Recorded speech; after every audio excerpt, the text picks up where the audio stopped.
Hi, everybody. Welcome to another edition of Too Opinionated, where it's going to be a fun episode today. I'm talking with Mr. Selflove himself, Armon Anderson. So, welcome, Armon.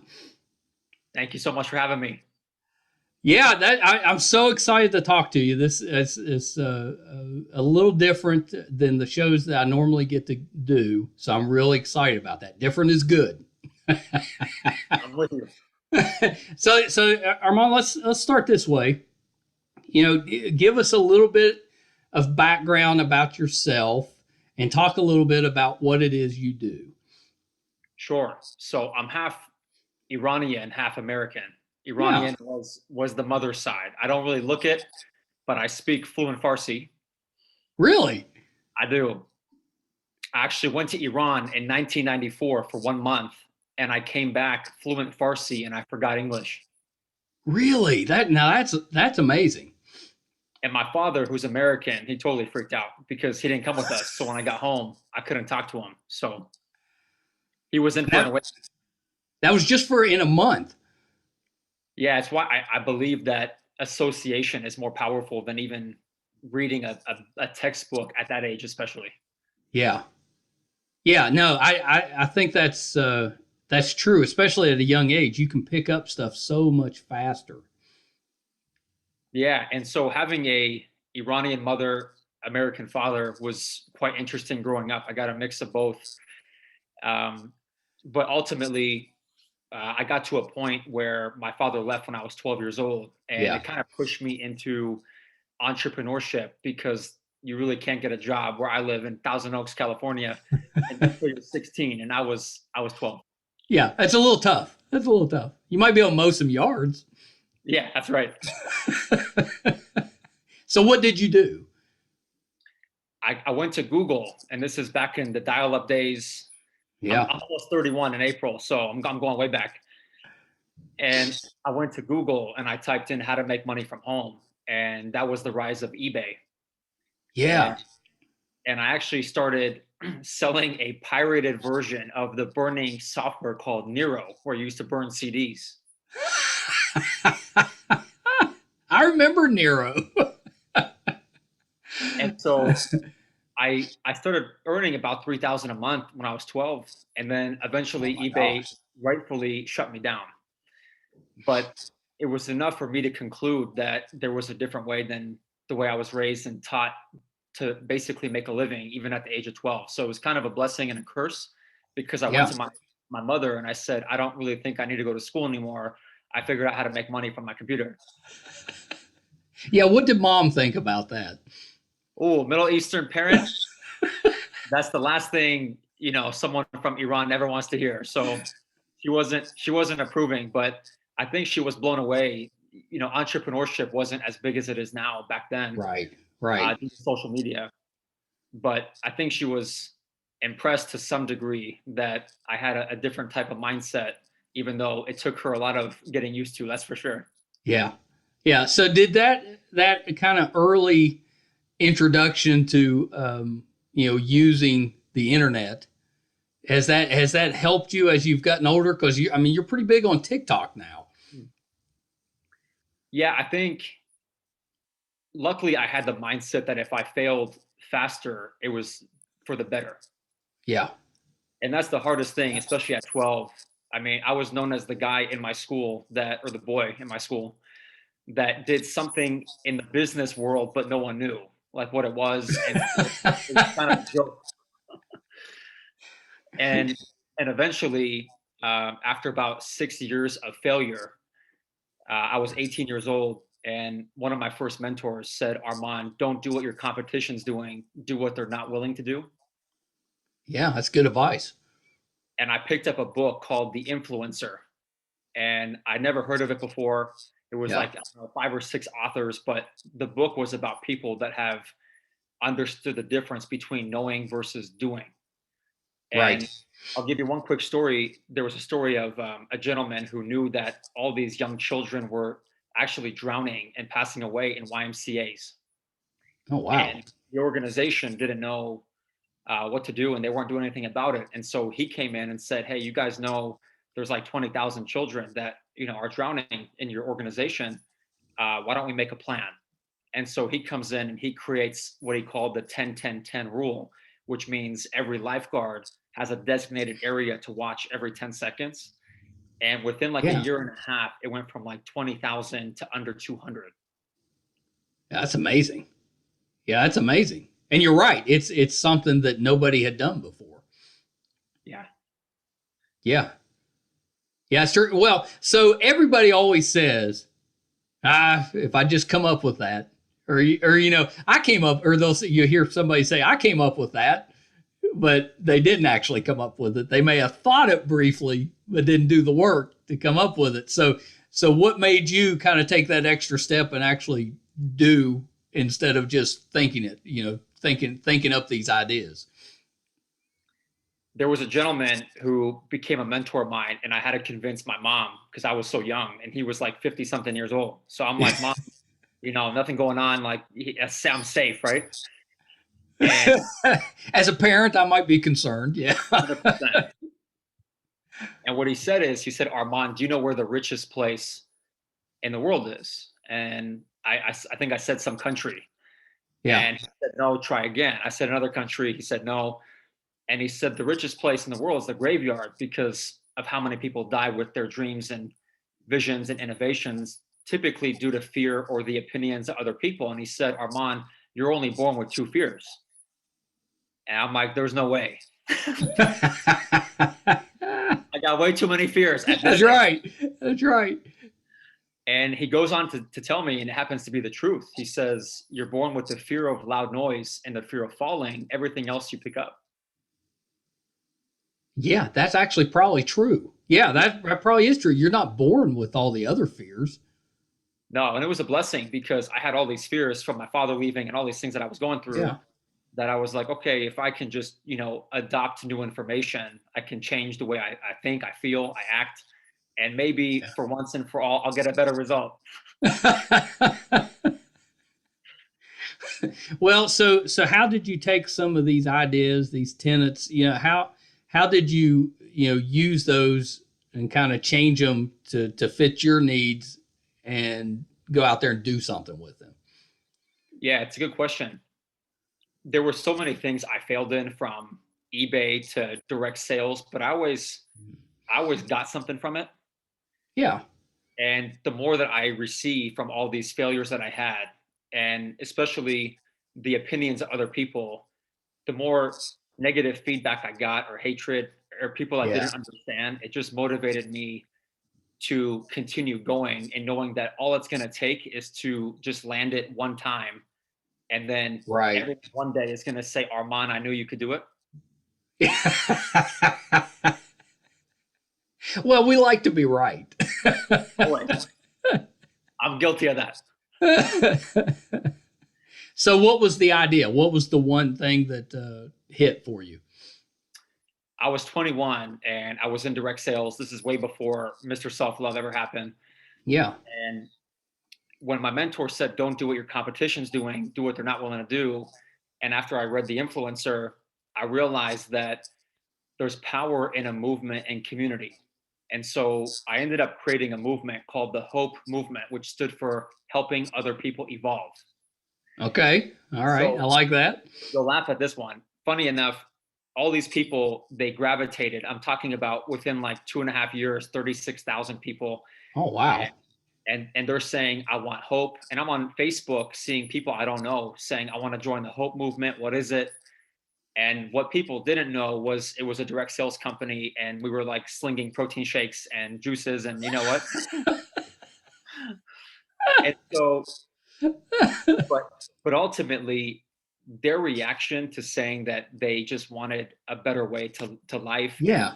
they want to believe again, that was kind of the beginning of what I didn't know, me becoming Mr. Selflove and realizing I had outgrown my past career, even though it's what I knew for 17 years.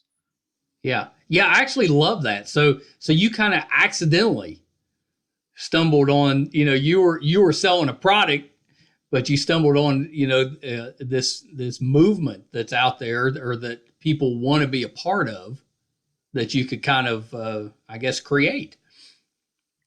Yeah, it's a kind of a cliche, but in the industry, they say no one likes to be sold to, but no one likes to be left behind. Yeah, And yeah, that's true. I hate even saying that because it's been overused, so many years, but most people, they just want to be a part of something bigger than themselves because they're so Right. used to, even obviously pre-pandemic, they're used to just kind of being in the routine and doing the same thing every day. Yeah, no, that's absolutely true. So, how did that turn into Mr. Self-Love? And did that happen before, like pre-pandemic, or did all of this kind of come together last year while we were all stuck at home? So to my TikTok audience, when it gets real deep, I say, "Woo, baby!" And so I was 23 years old, and I was at the peak of my direct sales career, and I'm Yes. in a relationship. And you ever get to a place in life where you think like you made it or you know everything, and then life allows you to really understand that you don't? Yeah, for sure. It usually happens when you're in your early 20s. Yeah, guilty. And ultimately, I was in a relationship, and what I found out was this specific person that I was dating, she had her own unhealed wounds, and Yeah. it became physically abusive. And I had never been around anything like that in my life. And Yeah. so the first time it happened, I was scared out of my mind, and I had like a fight or flight Of mentality. But course. Yeah. but then she ends up basically on the ground and saying, "Don't leave me, don't leave me." And that was where it was either like run for your life or save her. Right. And I chose the latter, and that was 13 months of a lot of dysfunction. But as I say in the book, you know, it's one of my biggest blessings because I won't ruin the story for anyone who reads the book, but um, there was a point where I finally walked away from that relationship.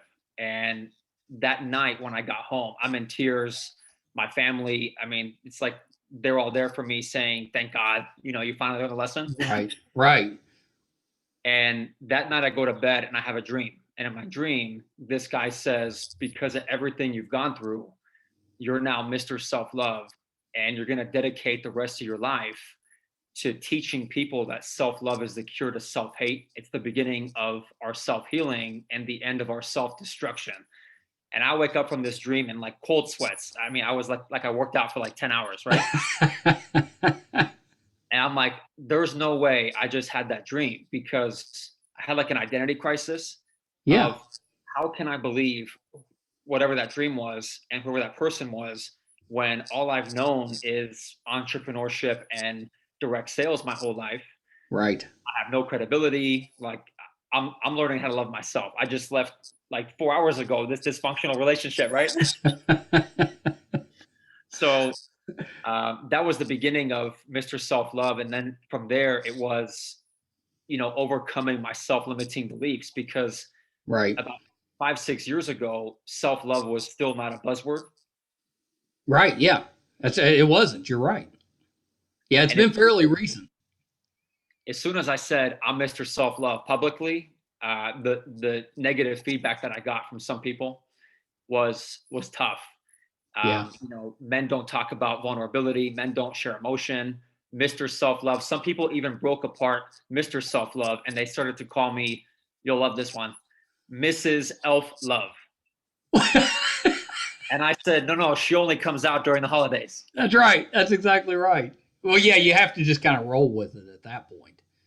But yeah, it's tough. I think, especially for men, we struggle with being vulnerable, and even with ourselves. We struggle with even opening up just to ourselves. Admitting things to ourselves. That So is the truth. I can see where that would be a difficult path when you first start bringing that up. Yeah, the more of that feedback that I got, the more I realized that if people were happy and focused on their own life and living out their purpose, Yeah, odds are they wouldn't be saying this to me. yeah, that's true. So how did you take that, kind of negative feedback and turn that back around to where I'm guessing that you're actually helping a lot of those people?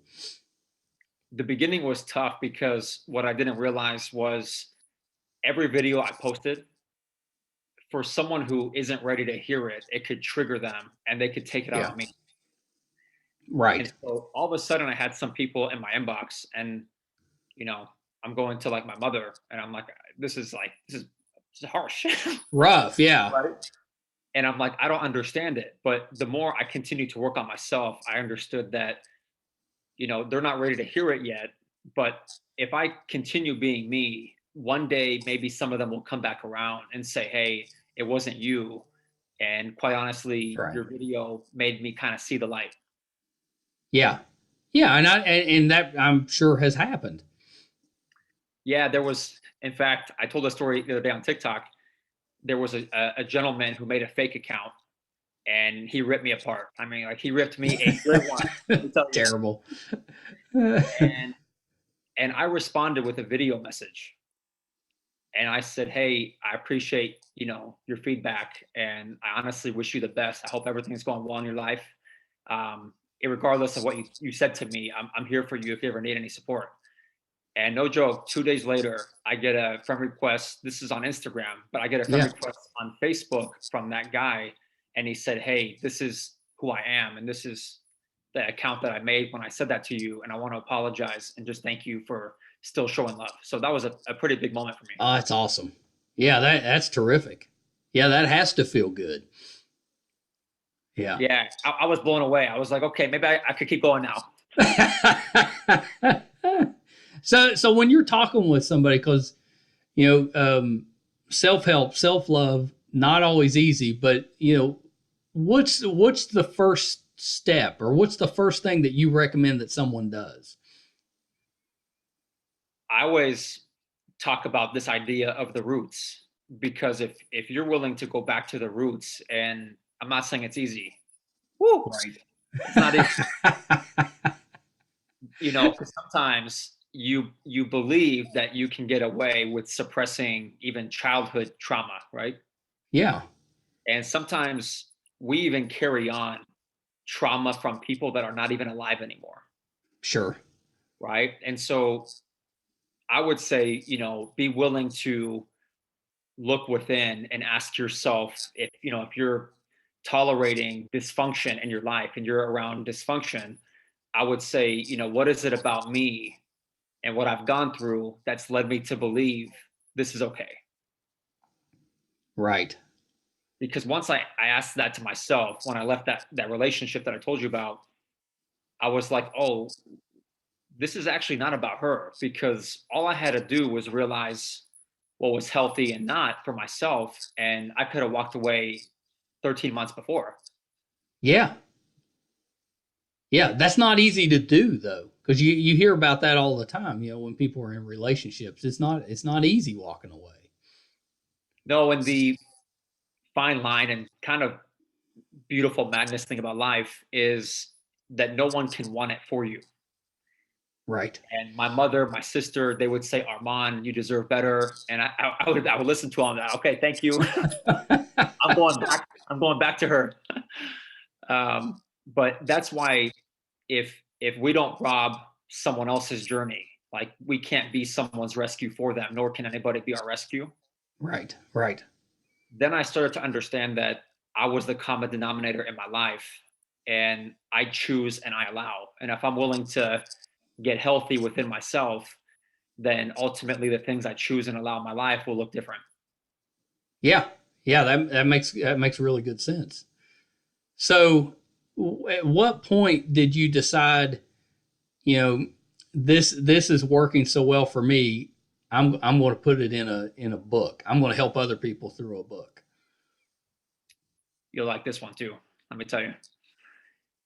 I got to a point where I heard a quote one day, and I'm not sure who said it. I think it's unknown. But the quote says, so many years of education, yet no one ever taught us how to love ourselves. Yeah. And so, especially during the pandemic, although I was in the middle of the book, I noticed that there was something missing, and to me, it was human connection. Yeah, a lot of us notice that.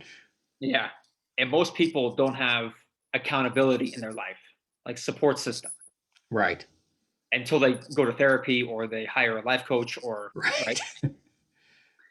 And so when I thought about that quote, that we go through our whole life, typically speaking, most of our parents don't teach us self-love and they're working on figuring their own life out. That's right. And in school, they don't teach it. And so all of a sudden, what came to my mind is there's psychology, there's biology, but there's no self-lovology. And so I wake up one morning and I thought, what about like the study of the self? Because that's kind of important here. Yeah. Yeah. And Yeah. so That's really good. the idea was self-lovology, that it was the beginning of someone's, self-love journey. But more so this vision that one day it would be a place where people can, have access and resources and support, where they could, no matter where they are within their life path, that there would be a place for them. Yeah. Yeah. That's really good. So, and that's the name of the book, right? Selflovology. Self-lovology. Yeah. I love that. I mean, that's terrific. And so if you at some point go back to school, what kind of degree are you getting? That's a great question. I think the entire congregation is saying, "Woo, baby," because I actually dropped out twice. The Yeah. first when I was a communication major, the second when I was about to get my psych degree. Yeah. And the reason was ultimately that I just had this big vision that I felt like I needed to free myself and go accomplish it. But if I were to go back, I would definitely say still the mix of both communication and definitely Yeah. psychology. Well, yeah, I was curious because that's kind of, you're delving into a type of psychology here, but it also relies on that human contact and human interaction. So I was that's kind of curious. Now, if you'd said like history, I'm like, I A don't know little if different. that's right. I don't know if that fits. So if and when does the book come out? The book officially launches on April 14th. Yeah, yeah, April 14th. So if you get the book, say I buy the book and I start to read it, what can I expect? What should I be able to get out of it? You know, I like to say the come up is relatable. Okay. And what's interesting about life is if you would have asked me 7 years ago if I would have thought there'd be a book today and that the book would be about my pain and I'd be an author now due to my pain, I would have said, I don't know what you're drinking or doing, but I don't know. And so chapter one is called Choosing Betterness and Not Bitterness. I like that. Yeah. And to answer the question, chapter one starts with this idea that bitterness is always an easier decision in life, which is retaliating, suppressing, blaming somebody else for your circumstance. Right. But bitterness is much more difficult. And some people in my space like to say bitterness is so like easy, but I just disagree because it's a conscious decision that you are going to work on yourself and Right. ultimately life's going to get better. And there's a saying that goes, you don't get what you want or deserve in life, you attract the person you're willing to become. Ooh, I like that one. Yeah. So does the book have all these quotes in there? These are pretty good quotes. Something like that. Yeah. Yeah. Yeah, these are pretty good quotes. So you've been doing, this philosophy for a while. How has that manifested itself just in your own life? um, Super grateful, and I always tell our community this, that I got engaged on January 1st of this year. Oh, congratulations. Thank you so much. And 2020 was interesting because Linda's an ICU nurse and we didn't Yeah. have contact for 5 months. We used to go on walks on two different sides of the sidewalk and just do this. You know what I mean? So it was definitely a test, right? Yeah. Uh, However, the idea early on in that relationship with Linda, when I met her 4 years ago, was I'm going to work on myself and take care of myself, Right. always choose to rescue myself. And she decided the same. And so there's this understanding that there's always going to be trust, communication, and respect. And she's going to be independent. I'm going to be independent. But due to that, we're going to come together much stronger. Yeah. But much stronger doesn't mean that it's a perfect relationship, because that doesn't exist. Right. And so I always like to share that, because social media can be deceiving, right? Sure. But we're human just like anybody else. The one thing I will say in a positive way about our relationship together is that we both know that we got to continue becoming better ourselves to be good to Yeah. one another. Yeah, that's really great. Yeah, and I do think that's key. It's relationships are so difficult, but they're about impossible if both of you aren't working. I think you just had a mic drop. So what's next? You've written this book. What's the plan? Are you going? Is there more? Do you have ideas for other books? Are you going to kind of take this to social media, or what comes next? Yeah, so I started writing the second one, and it's going to be Yeah. for children. Oh, I love that. Yeah, And because that's so needed. yeah, my goal is that, whatever credential I might need or not need, I'm not sure yet. My whole mentality about a year ago was just go for it and then figure Yeah. it out on the way. And so ideally, I'd love for the next one to be in every elementary, middle school, high school, and even maybe college. Yeah. But definitely from the younger age, because I mean, I remember being in grade school, and I wasn't the best student at the beginning of my life. And, they said, hey, you have a disability, you got an F, you're a failure. Yeah. And they put me in a special class. And my mother, who was a single mom at the time, she's coming and she's looking at me like, you know, What's what's going going on? on? But as you get older, you don't realize, because it's so far gone, that all those moments that you might have got a D and F and been told that something's wrong with you, that then you become fearful of taking risks because you don't want that Yeah. feeling again. Yeah. So I like to have a resource for these kids to have before, they get to where I was, and hopefully they can eliminate some of the things that I had to go through. Yeah, I actually really love that, because I know myself, and I'm sure everybody, growing up, there's those moments that they just devastate you. And they can be just little things, an offhand comment that somebody makes, something that was really important to you, but somebody kind of squashes it, but not really meaning to.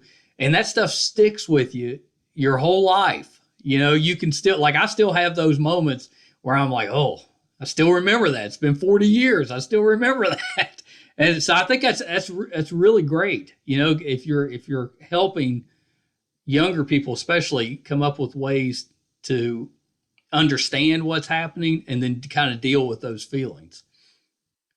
Yeah, I mean, you and I in our time, we had like bullying, but then now you've Yeah. got social media bullying. So it's a whole. Oh yeah, it's a whole nother level. Yeah, yeah. Back in my day, bullying was done in person or not at all. Yeah, it's kids today, I think, have a lot more that they have to contend with. True. Yeah, yeah, for sure. All right, so yeah, that I love that so much. So okay, so give me another one. So I'm halfway through the book. Give me something. Give me something that the book is going to share with me as I go through it. Sure. The the moment my father left, Yeah, no goodbye, nothing. Yeah, And that's pretty you're rough. 12 years old, and that's like your idol, your mentor. Yeah, It was heartbreaking, but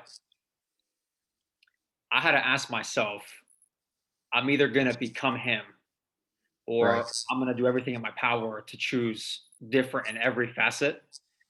And one day, maybe in my life, that's why I told myself at 12. I said, one day, maybe if I choose different, I'll go on and tell a story that you don't have to become your parent or become your right. circumstance.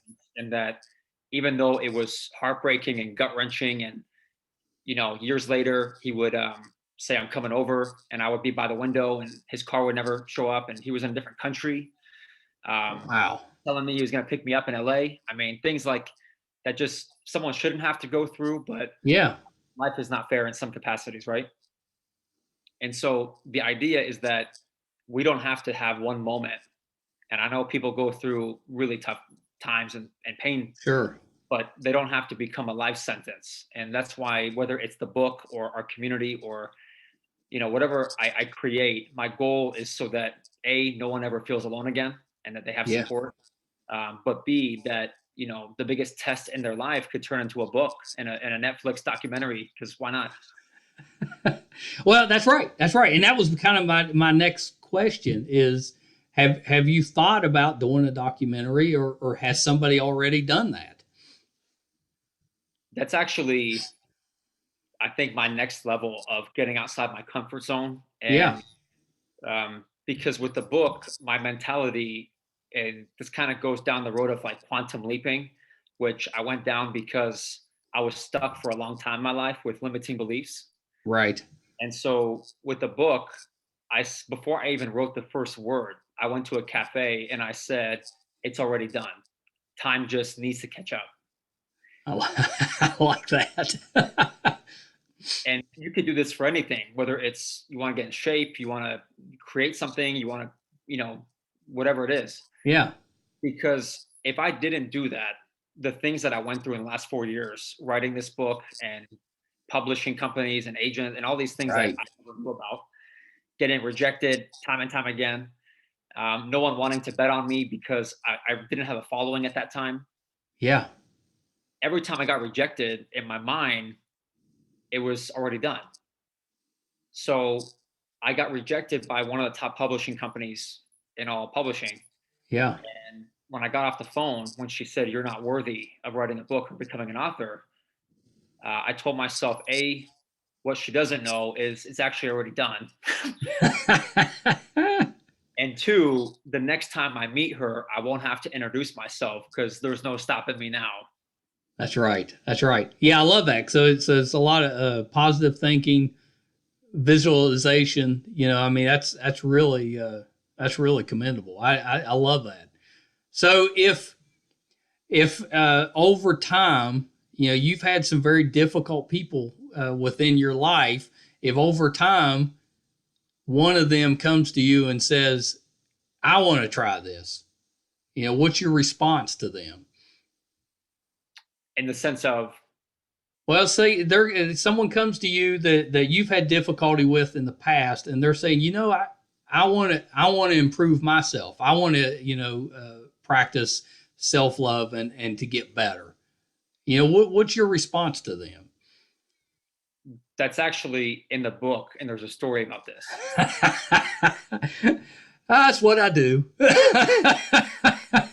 going to start asking you questions. And ultimately, I went through bullying pretty severely.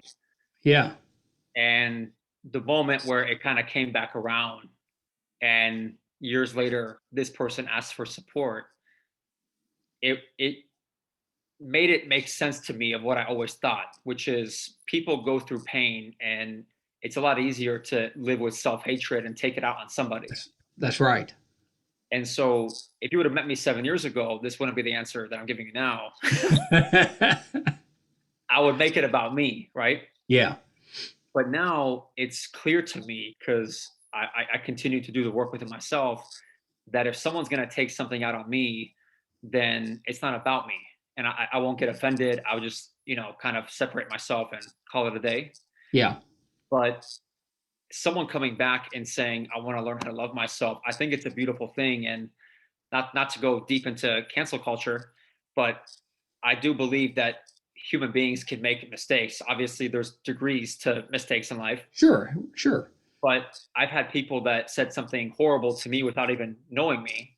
Yeah. And when they've come back to me, I thank them, for being honest, and I'm excited for their growth, because they don't have to live with any hatred or insecurity or jealousy for someone they don't even know. Yeah, yeah. That's a terrific way to look at it. Yeah, I love that. I love that. So, you know, as a people, we tend to get stuck in these loops of self sabotage. Does your book deal with how to help overcome some of that? It does. And let me tell you, I've done that. Let me see, a handful of times in my life, because ultimately, sometimes we base our worth on what other people are going to think or what Yeah, someone wants for us, right? And then the flip side is sometimes we self sabotage, and we go down a road of substance, of alcohol, drugs, and the sure. whole. And we think that's the gateway. Unfortunately, that's not the gateway. The Right. gateway will always be, you know, kind of this formula that I was able to learn from Bob Proctor, Yeah. who I was grateful to be mentored by years ago when I was like 12. Yeah. And Bob, he talks about, the way you think will alter the way you feel and the way you act, and then the results that you get. And so I believe, like, you see stories of someone living in their car and homeless, and Yeah. then 6 months later they're living their dream life, and you're like, how'd that happen? You know what I mean? And Yeah. ultimately, the story goes that someone in that situation just, found someone they could relate to that used to be where they are, Yeah. and said, hey, can I, like, go under your wing and identify what changed your life? Yeah. And once that person understands that information and applies it to their life, there you have it. They start feeling different, acting different, and then they change their life. And so I believe anyone has the potential and capability to, reframe their paradigm and start to Yeah. think and feel different. Yeah, I love that. I love that. Well, Armand, this has been terrific. It's been so much fun. I knew it would be. I knew it would be. You're such a positive guy, and it's such a great philosophy. I love it. I think it's exactly, especially now, it's what we need. It's been such a long. Like, I know we're into the new year, but it still feels kind of like the old year. You're correct. So before I let you go, um, where can we find the book? Where can we find you on social media? Sure. So the book is on Amazon and Barnes and Noble. Yep. Selflovology.com will take you there as well. Yeah. And then on all social media, it's Mr. Selflove. And don't get it twisted, it's not Mrs. Elf Love like we talked about. It is Mr. Selflove. Yeah, I've been watching some of the TikTok stuff, which that's commendable in and of itself, because TikTok is not easy. It takes a little getting used to, especially for us older guys. I consider it my new job. Yeah, yeah. Well, you're really good at it. It's really good, because you have to you have to get it out there in very short bites. So you got to be concise. It's those quotes you're talking about. That's exactly right. That's exactly right. But no, it's really good. It's really good. So it's definitely, everybody should check that out. Well, Armand, thank you so much. You have to come back. We got to talk more as you get into writing the second book. Oh, I'm looking forward to it. Thanks for the opportunity. Yes, sir. Yes, sir. Okay, hold on 1 second. I'm gonna hit. All right. So that was Armon Anderson, Mr. Selflove. What just a fascinating, terrific guy. I really really enjoyed that. It's just talking to him. It's so positive. It makes you feel good, just talking to him. And I can't wait to read the book. He was nice enough to send me a copy, and that's definitely next up on Emily and I's reading list. So can't wait. Definitely, please check out his website, his TikTok.